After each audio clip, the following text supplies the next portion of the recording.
So on Monday of this week, I had a couple tree limbs that had to be cut down off of one of the trees in my yard. And so I called up this guy. I'd never had him work at my house before. Talked to him on the phone, told him what I needed.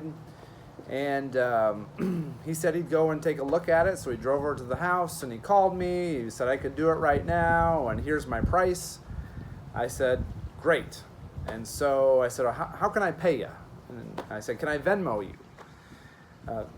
Online sort of bill pay, and he said, yeah, that'd be fine. So he gave me his Venmo address and I typed in all the information and I got ready to hit send and I stopped. And I thought, I've never met this guy before. Maybe I should wait. He seems like a really nice guy. Seems like he knows what he's talking about. He can do the work today. I should probably just, send it right away. But something made me set the phone aside and not hit send the money, until I could verify that he had done the work. Made me wonder, why did I do that? It was an issue of trust, evidently. Whether I waited or not wasn't necessarily a good thing or a bad thing. I just know that in that moment, I had to have something more in order to trust him. And it makes me wonder, what allows us to trust other people? Much of the time, it's experience with that person. It's familiarity with that person.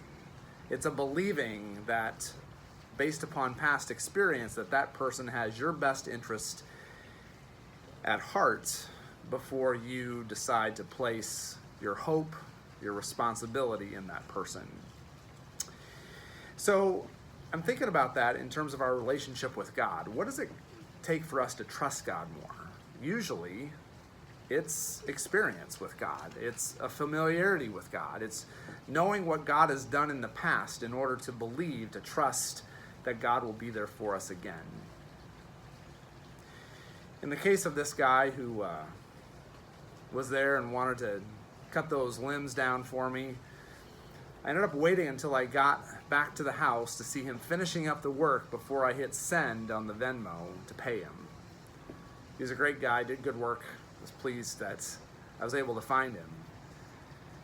But sometimes we don't have the ability to have verification or proof that somebody has your best interest in mind. You just have to sort of go with it.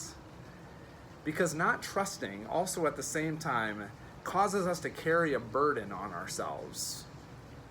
A belief that we can and should take care of everything ourselves and that we shouldn't ever trust anybody because maybe we've gotten burned in the past.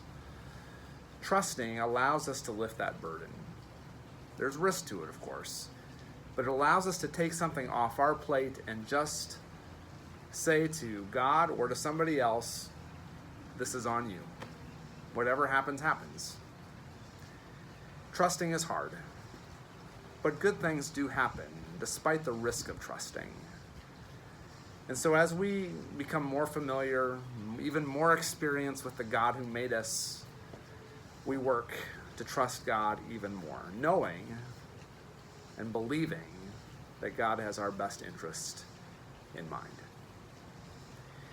We're back to our regular worship schedule this Sunday at 9 o'clock outdoors here at the church, or 11 o'clock inside the sanctuary here at the church.